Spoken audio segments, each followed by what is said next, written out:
gens, c'est Tatou, on se retrouve aujourd'hui pour une nouvelle vidéo. Une vidéo où on va présenter notre nouvelle série. Enfin, je vais présenter notre nouvelle série parce que je suis pas chez moi, donc je ne peux pas faire des dual commentary avec Nazgul. Donc voilà, je le ferai quand je serai rentré chez moi, c'est-à-dire demain ou après-demain.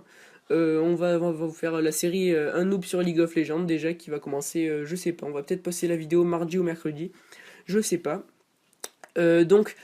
Aujourd'hui, on présente cette série, le Breaking News des jeux vidéo. Alors, on va débattre et débriefer l'actualité vidéoludique de la semaine. Donc hebdomadaire, pour ceux que, voilà, un peu intellectuel, t'as vu. L'actualité de la semaine des jeux vidéo, ça pourrait être très bien des sorties de jeux, des mises à jour, enfin voilà, tout ce qui se passe au niveau des jeux vidéo. D'abord, le jeu que vous voyez en ce moment, c'est Warface, un free-to-play que j'aime particulièrement, déjà parce qu'il est gratuit, c'est une bonne chose, que de mettre 70 balles dans un jeu, pour avoir pas plus d'innovation, et même le gameplay qui est assez ressemblant à un Call of. Je trouve ça bien, même plus innovant, je dirais, il y a franchement des grosses innovations, au niveau des modes de jeu qui sont vraiment très très diverses pour un free-to-play, je trouve ça vraiment cool. Et puis voilà quoi, on met pas 70 balles, c'est ça qui fait plaisir. Je joue en ce moment en assaut, je crois. Au début je jouais en ingénieur, j'ai switché en assaut avec une espèce d'M16 que vous voyez en ce moment qui est assez très cool en fait, parce qu'elle tue, je gère trop avec cette arme, je la trouve vraiment super bien. Le mode de jeu, je dois capturer les 3 points là, je sais pas si vous voyez, pour avancer. C'est un peu, comment dire, c'est un peu comme sur BF, là j'aurais pu le mode de jeu, c'est ruée, voilà, on dirait un peu la ruée. Donc voilà, je crois que tout est dit pour le gameplay.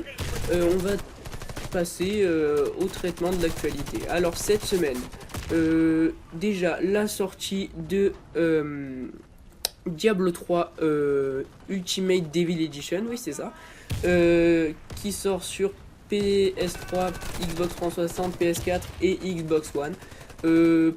Personnellement je ne vais pas me le prendre parce que c'est un hack and slash et je préfère les jouer sur PC. Oui, je préfère jouer sur les hack and slash sur PC, et oui. Il n'y a pas grand chose qui change à mon avis sur juste les graphismes je pense. Après au niveau du gameplay ça doit être assez ressemblant je pense. Donc voilà, pour ceux qui veulent le prendre, je crois qu'il est à 70 €, hein, normal, comme tous les jeux PS4 ou Xbox One. Peut-être vers les 50 à mon avis pour les Xbox 360 si ça a changé, je ne sais pas. Après, il y a Tomb Raider, on s'est encore fait enculer. Excusez-moi d'utiliser ce mot, mais enculer c'est vraiment le mot. Sony s'est fait voler Tomb Raider. Bien sûr, l'exclusivité pour Xbox One, c'est sympa. Une exclusivité qui aura que temporaire. Oui, mais bon, ils sont gentils avec leur temporaire, mais on n'aura pas Rise of the Tomb Raider. On l'aura pas, voilà, c'est cool. On est content, nous, les possesseurs de PS4, c'est mieux. Donc on est content de se faire niquer l'exclusivité. Franchement, je me le serais bien pris, mais bon, voilà. Faudrait que Sony sorte un peu la tête de l'eau, parce que là, ils sont un peu en train de se faire entuber par le fric, quoi. Alors que eux aussi, ils en ont du fric, faudrait qu'ils sortent la monnaie. Parce que là, ils font pas trop d'efforts for the player, comme ils disent eux-mêmes. C'est pas trop cool. Moi, je trouve vraiment ça un peu bizarre. Voilà. Alors, après, il y a le nouveau FIFA 15 qui sort le 26 septembre. Oui, c'est ça, je crois que c'est le 26.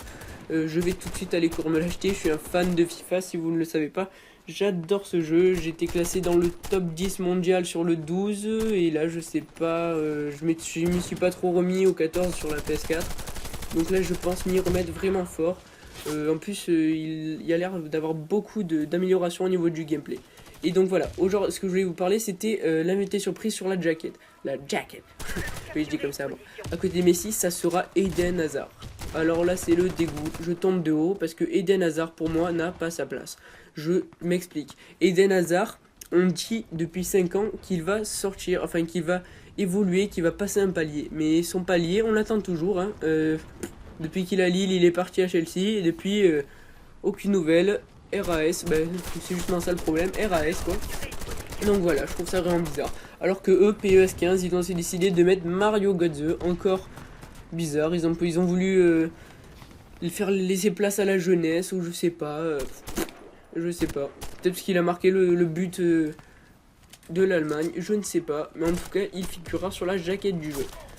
Ils ont dû Oh, je sais pas s'il y a Ronaldo, hein, j'en sais rien, autant il sera à côté de Ronaldo, mais s'il est seul, ça me paraît vraiment bizarre qu'ils aient pas eu l'exclusivité de Ronaldo. Voilà, que Ronaldo ne figure sur aucune jaquette, je trouve ça vraiment bizarre. Alors, après, il y a une nouvelle vidéo d'Assassin's Creed Unity, ça fait plaisir, qui explique le retour aux sources de la série. Donc, c'est-à-dire, ça va être une vidéo où ils vont expliquer qu'est-ce qui se passe dans la série, où Vincent Pontbriand, ils expliquent tous les nouveaux personnages, en fait. Donc voilà, je vous mettrai le lien de la vidéo dans la description pour les curieux qui voudront aller voir. Après, il y a dans les insolites un gars qui a créé un mode où on peut violer les passants dans GTA 5. Alors le mec, il s'est dit, je vais créer un mode où je pourrais me taper des queues en regardant des gens qui violent les passants. Et donc il s'est dit ça, le mec il a créé quoi? Un mode où on peut violer les passants, il y a joué 6 heures. Donc vous calculez 6 heures à jouer à ça, ça fait un peu long je trouve quand même. Le mec, je sais pas qu'est-ce qu'il a fait pendant 6 heures, mais je voudrais pas le savoir quand même. Après, il y a quoi? Il y a, enfin c'est pas trop insolite, il y a la manette Destiny PS4 blanche collector qui vient de sortir. Personnellement ça m'intéresse pas trop, moi une manette c'est une manette. Je ne fais pas de différence par rapport à ça, même si elle est assez stylée, franchement faut l'avouer, elle est stylée en blanche et tout. Mais voilà. Donc moi je crois qu'on a tout dit, je crois que j'ai tout dit d'ailleurs. Si vous avez des choses à me dire, n'hésitez pas dans les commentaires, ça me fera vraiment plaisir parce que là on a besoin de soutien pour commencer. Ça serait cool si vous pouvez vous abonner et liker la vidéo, ça me ferait hyper plaisir, ça nous ferait hyper plaisir et ça nous encouragerait à continuer notre travail. Donc moi j'ai fait mon taf, je vous dis ciao.